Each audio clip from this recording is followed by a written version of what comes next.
Hey folks, welcome back to Only Best Fantasy Novels. My name is Robin, and today we're continuing this massive list. As usual, the links to the previous installments are in the description below, and let's dive right into it. At number 20, I have two series from Mark Lawrence. The first is the Broken Empire trilogy, which was his debut trilogy. And I remember this series being such a... I had a real blast with this series when it first came out. Like, at the time, the grimdark in fantasy was kind of this new niche genre that everyone was diving head into. And the two big names at the time in the genre were Joe Abercrombie and Mark Lawrence. You either like one or the other, and there are very few people who seem to like both. I was one of the few people who seem to like both. And Mark Lawrence just put together this really amazing character that we have here in Jorg van Krat, who is a prince who was betrayed, left for dead, and he sets out to he sets out to get vengeance by any means necessary. And along the way, a few things happen. Now, Jorg is kind of on that line between anti-hero and villain.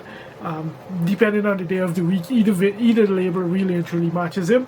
Like, he gets up to some really dark stuff, some really despicable stuff over the course of this series. But what made Jorg so fun to read about is that Jorg was someone of just sheer determination. Like, he had a goal in mind, and he achieved it by any means necessary. And Mark Lawrence, just the entire concept of this world was such a cool one. As the story slowly unfolds, Mark Lawrence does a great combination of blending science fiction and fantasy. Like, what starts off as seemingly like a standard epic fantasy, like a roving band of evildoers who in this world that we slowly discover more about this world to realize it's actually post-apocalyptic. There's the line between magic and science in this particular book in this particular series is very blurry in certain aspects. There's technology in here that it's really cool. It's really cool what he gets up to in this series, and what the linchpin of it all is Jorg. Now, that being said, this is Mark Lawrence's debut trilogy, and it's not without its many issues. He was deeply criticized for some of the decisions that he made in here, and since then he's released a whole slew of books to show that he is open to feedback. Like, the majority of his most recent releases, you can tell they actively. The choices made in terms of like the main character and these kind of things, it was actively done as a response to the criticism you see for this first trilogy. But as for the trilogy as a whole, it's just a banger. These are short, fun, fast-paced reads. They get very brutal, they get very dark.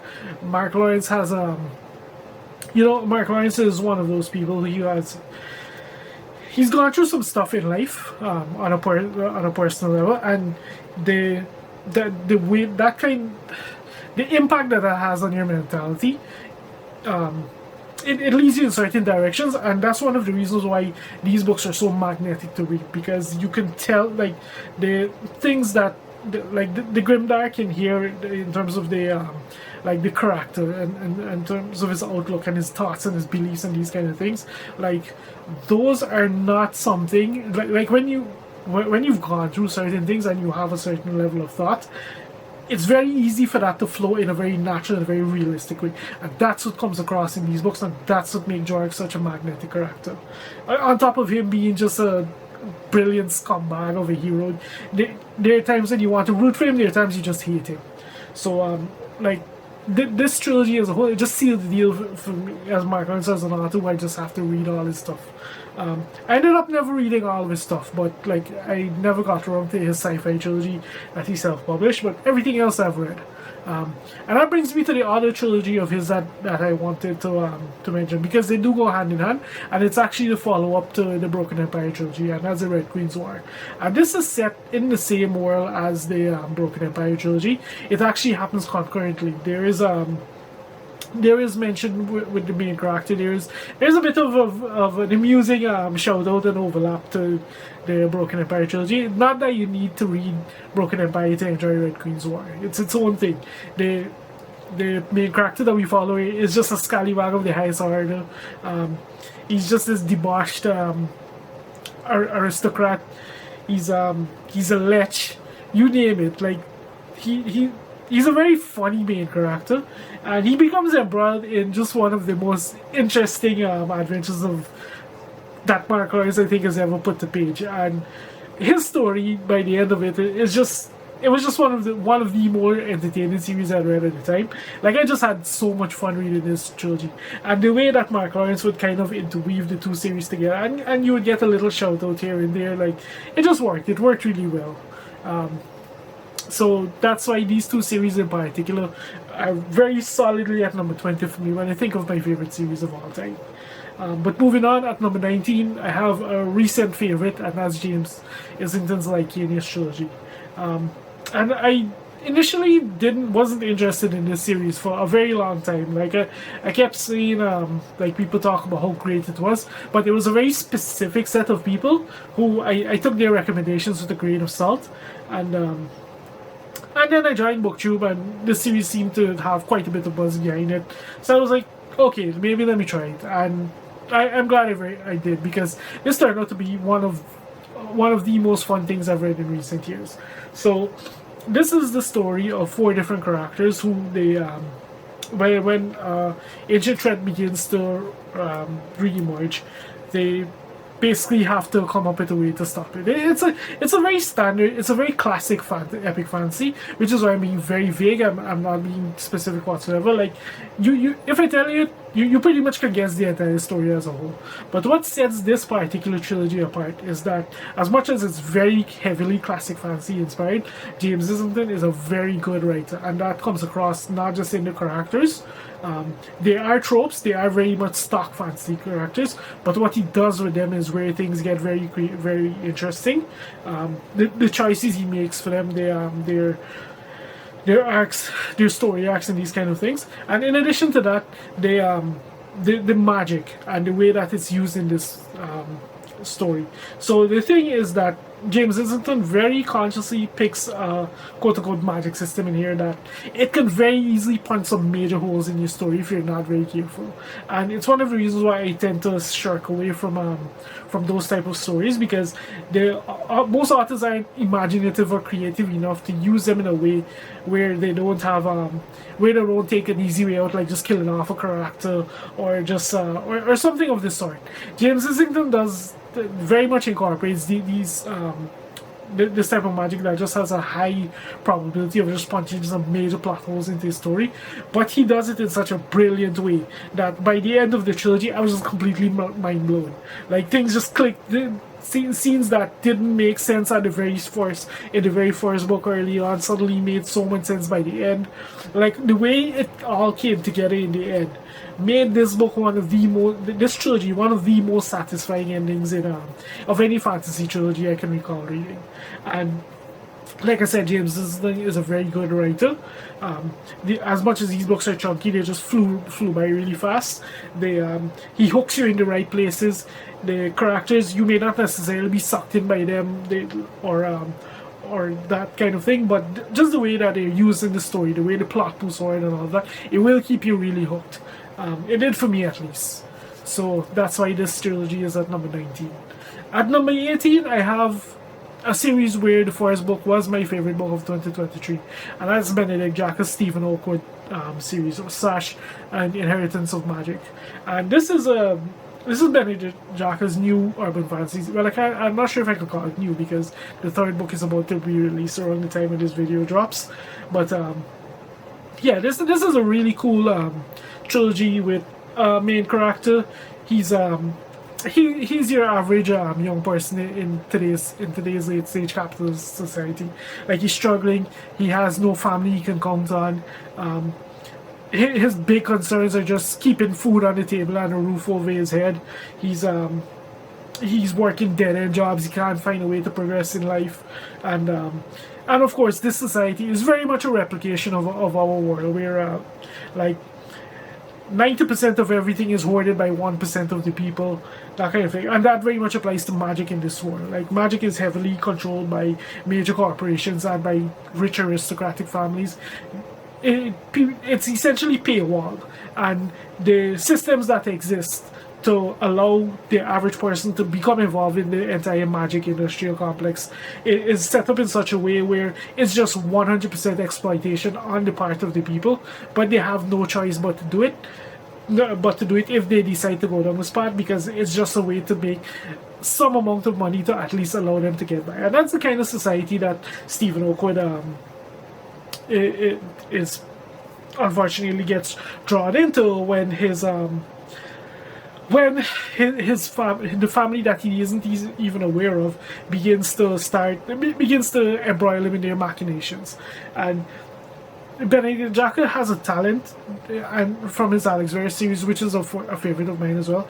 Benedict Jacka has a talent for writing short, extremely fast-paced stories that give you just some incredible gut punches. And with this trilogy, he took everything that works really well in Alex Verus and just dials it up to 11 with this series in particular. We have a really great main character. He gives us a bang of a story right out the gate. We have an incredibly complicated world, an incredibly complicated society.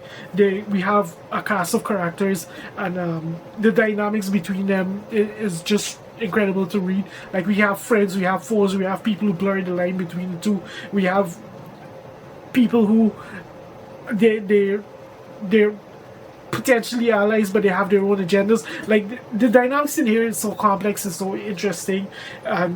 The only thing you can count on is that everyone is out for themselves and no one can be trusted. It's just a really engaging trilogy. Well, I say trilogy. It's so far 3 books are out, and it is planned to be a very long series. But it's just such a really incredible series so far that this is easily going to remain one of my favorite series of all time as it progresses. No competition.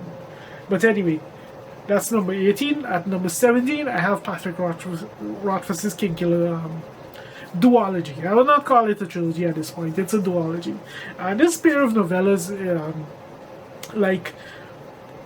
I'm sure you know this. It's well known at this point. With Court, or however you pronounce that, is he's narrating his story to he's an innkeeper. We meet him as an innkeeper or a bartender, and he's narrating his story to someone over the course of 3 nights. And these 2 books are essentially the first 2 days, and they tell a story of how he became a legendary figure in this particular world, and it's all about his heritage and his time at school and these kind of things. And Patrick Rothfuss, I'm one of the people who just was completely swept away by Patrick Rothfuss's prose. Like, it was just so compelling, so engaging, so utterly unputdownable when I was reading these books, and I just blasted through them at the time. And of course, it's a really engaging story. You know, it's every young man's power fantasy, essentially, with some of the moments and the set pieces that the main character has in here. It's a really good duology for what it is. If the 3rd book ever appears, I'll certainly read it and enjoy it. If not, I still think back very fondly on the duology. Like I said, these are my favorites. They're not, and I suspect that over the years they will steadily slip down as I get farther and farther away from when I read it. But at the time, like, these books just so completely blew my mind that they will always have a special place. They will all have a special place for me, even if the quote-unquote trilogy will never be completed as far as I hear. Anyway, moving on. At number 16, I have Ken Liu's Dandelion Dynasty. And for me, this quartet is an accomplishment of writing in fantasy that is unmatched. There's no other author I could think of who could pull off so much effectively in such a short page count as what Ken Liu does in these 4 books. Like, I think in the hands of any other author, it would take them at least 10 books to pull off what Ken Liu does in 4 here. And we just have this incredible fantasy inspired by ancient China of a dynasty, a dynasty of rulers, the Dandelion Dynasty. And the challenges they face, starting in the first book where with the rise of the emperor, and then in the subsequent books, the challenges that each generation faces as they go. And these books are just incredible, like in terms of the character work, in terms of the plot, the twists and the turns. It's just entirely on another level. The prose, the ideas, the concepts, the way they're used in these books, like I was just completely swept away. On top of that, Ken Liu does some really cool stuff in here where these books technically, the magic is technically technology.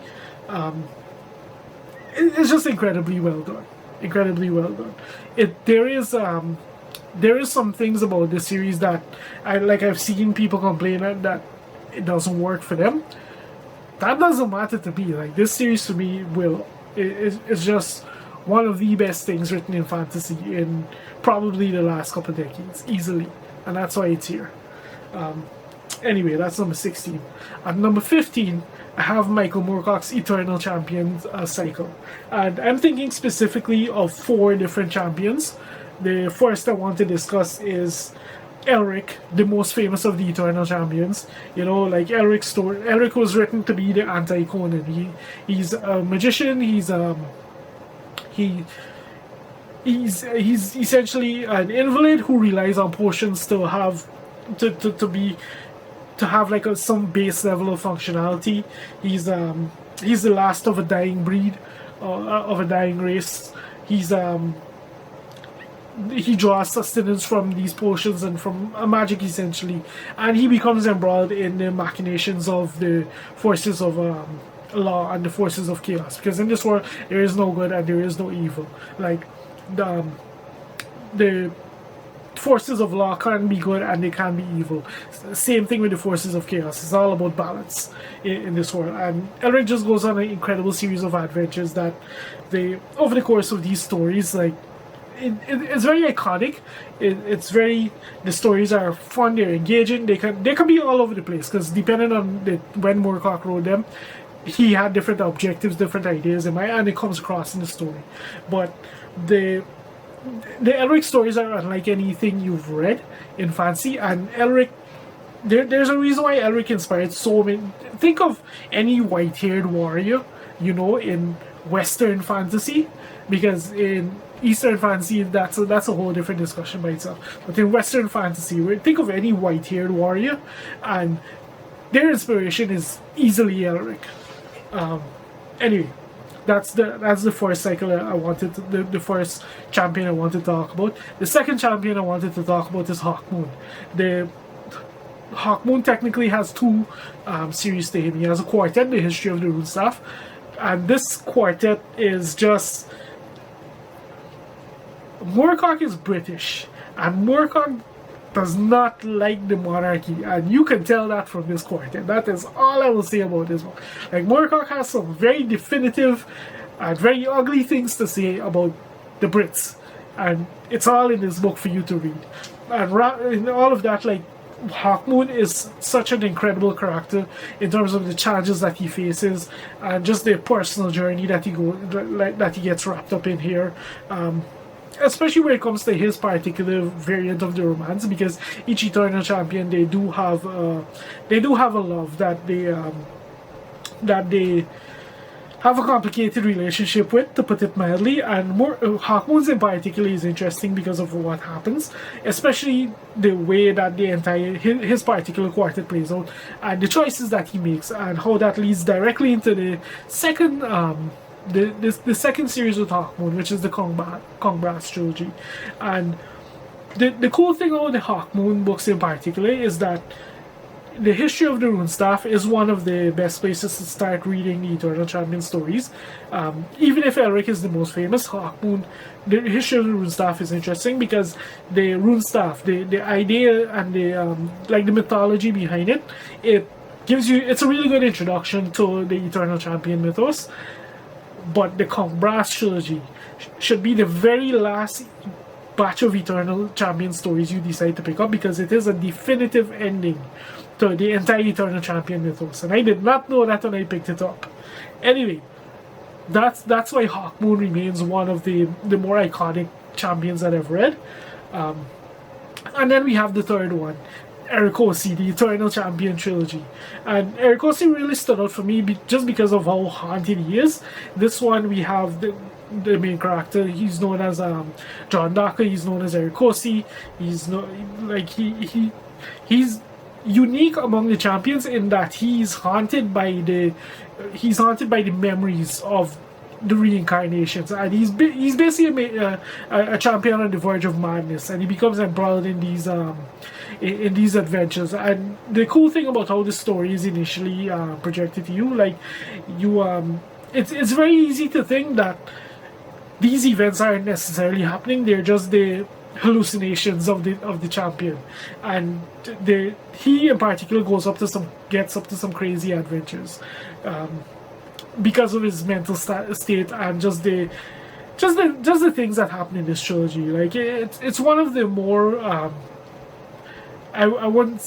you could say experimental, but it's one of the more creative, one of the more engaging champions for me to read, even if it wasn't that particular, even if it's not that particularly well loved, it seems like. But it is one of my particular favorites for me so far. And then the final champion I want to talk about is Coram, Prince Coram. And Coram is a bit more on the standard epic fantasy kind of thing, but at the same time, he has what I can only in his particular incarnation. For me, it stood out in that the adventures and the mystery and some of the and just in terms of the world and the way it's set up and these kind of things, it blends it gets really weird, it gets really strange. Like this feels almost like Moorcock being playful with just the world building and some of the oddity that's just baked into these particular stories. So like when I look at these four champions as a whole, and the reason why, and they really embody why I like the Moorcock, why I really like Michael Moorcock's Eternal Champion stories. Like each champion is their own thing. They're very unique. They're very different. They're very memorable. And Moorcock, they're just a playground for Moorcock. Like they just get up to so many different wild and varied and insane things that these stories will always be some of my favorite fantasy. And as I read more incarnations of the champion and the differences between them just get crazier and crazier. Like I don't see this series moving from my top, my favorite series anytime soon. So yeah, that's my number 15 pick.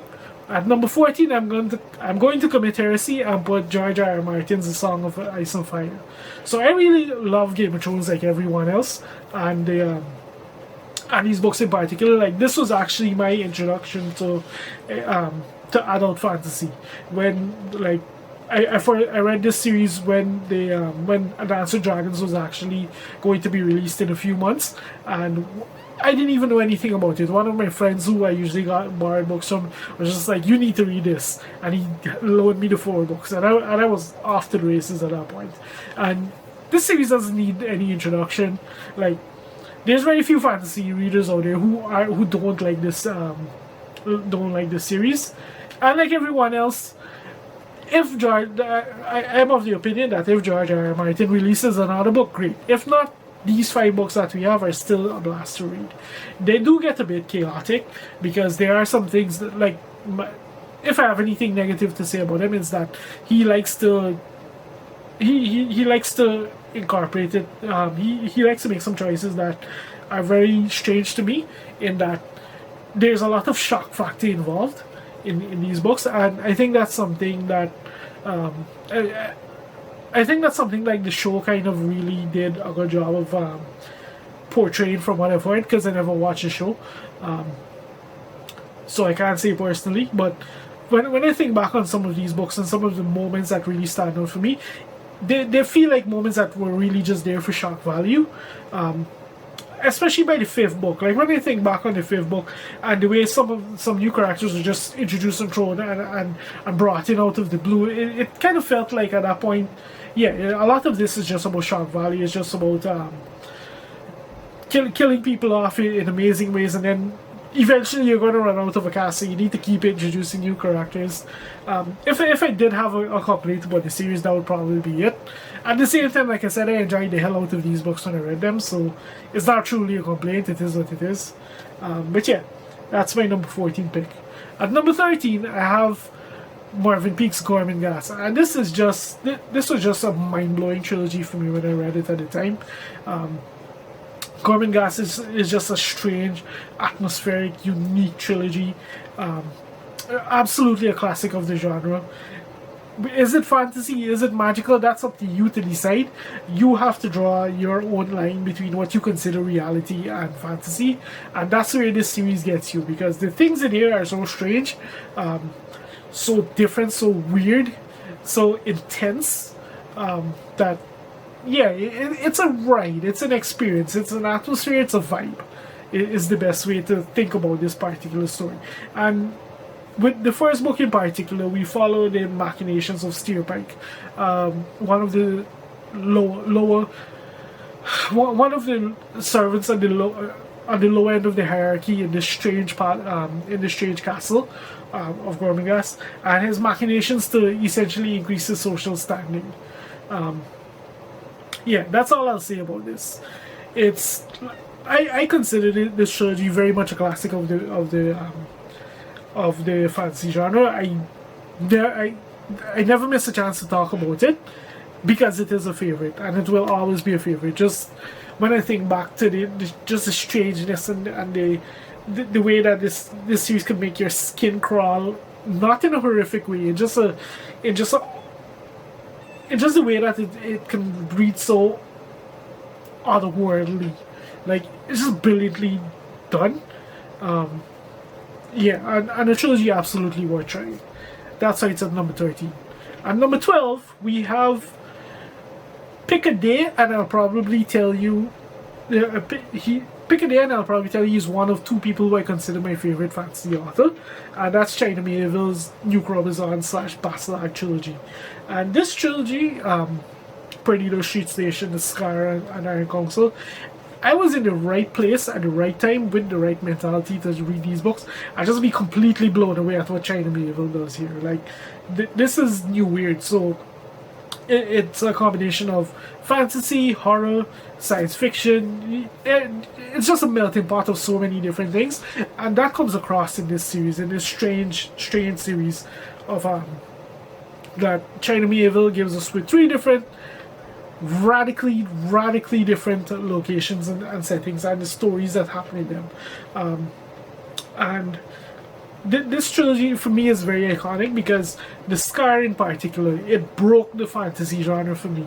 Like, I read this trilogy at a point where I was starting to get tired of genre fantasy in particular. I was looking for I was looking for inventive work. I was looking for creative stories, and I read The Scar, and the bar that book set was so high that I found myself just reading book after book and just hating the experience, to the point where I just stopped reading fantasy for 4 years straight. I just needed a mental reset after that book. So, did I enjoy this trilogy? Yeah, and that's why, honestly, this trilogy in particular could easily be in the top 10 for me, depending on the day and how I decide to structure my list. So just an incredible work. China Miéville, he's a very interesting individual. He has very definitive opinions on the fantasy genre as a whole, and the things that you can and cannot do in it, and the directions that it should take in terms of creativity and storytelling and these kind of things. And it's all baked into here. He's probably well known for his political beliefs, which are also very much a part of these books, in the way that society and their political structure, these kind of things, is represented. No more so than in the third book. That gets he really goes ham in that one, when it comes to that regard. I'm almost scared to ever reread this trilogy, just so that the place that it holds in my mind is never impacted negatively. So yeah, that's my number 12 pick, China Miéville's New Crobuzon. And then at number 11, I have Scott Lynch's Gentleman Bastard trilogy. and this is another book. Yeah, I know this is another series that has a whole bunch of planned books and whatever, but as far as I care at this point, it's a trilogy. No shade to Scott Lynch, because he's been very vocal about some of the challenges that he's faced, and that's fair. But at this point, I'm one of those who don't believe we'll ever get another book. That being said, these books work perfectly well as they are.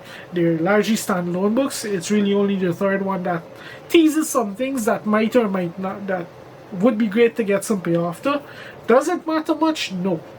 Either way, like, these books are, they follow the Gentleman Bastards, a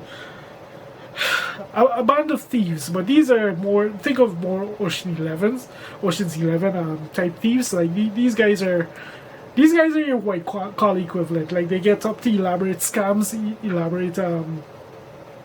elaborate schemes and cons to achieve different objectives, you can say, and the adventures that they go on are progressively crazier. That being said, they do get heavily embroiled in certain aspects, that in certain events that allow them to skew more towards to very much tread that line between epic fantasy and just heist, humorous, adventurous kind of a more swashbuckling kind of story. So, like, it's a very thin line that's really well done. Setting all of that aside, Scott Lynch is just a really, really engaging writer. Like, the way these books are told in a very jarring fashion, where multiple timelines are often played out at the same time, with one foreshadowing the other. We have the characters who are just, bar none, some of the best fantasy characters I personally have ever read, just in terms of the way that they're written, the way that they're executed on the page.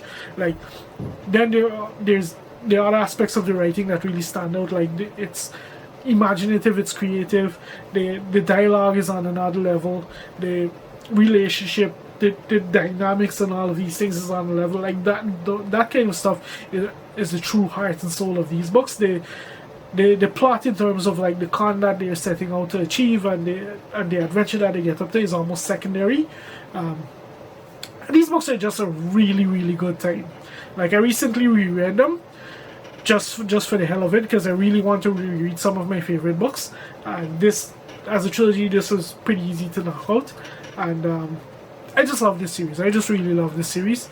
It's always going to be one of my favorite series. Always going to be, if not in my top 10, very, very close to my top 10. Like, you can tell this is number 11. And yeah, just a spectacular series. Like, I don't think I need to say much about it at this point. It's well known. So yeah, those are my picks from number 20 to number 11. I'm kind of glad that I'm nearly at the end of this massive undertaking. As I set out here to kind of list 100 series, 100 of my favorite series. And yeah, I guess that's all I have to say for now. If you've made it this far into the video, thank you very much for watching, and I'll see you next time.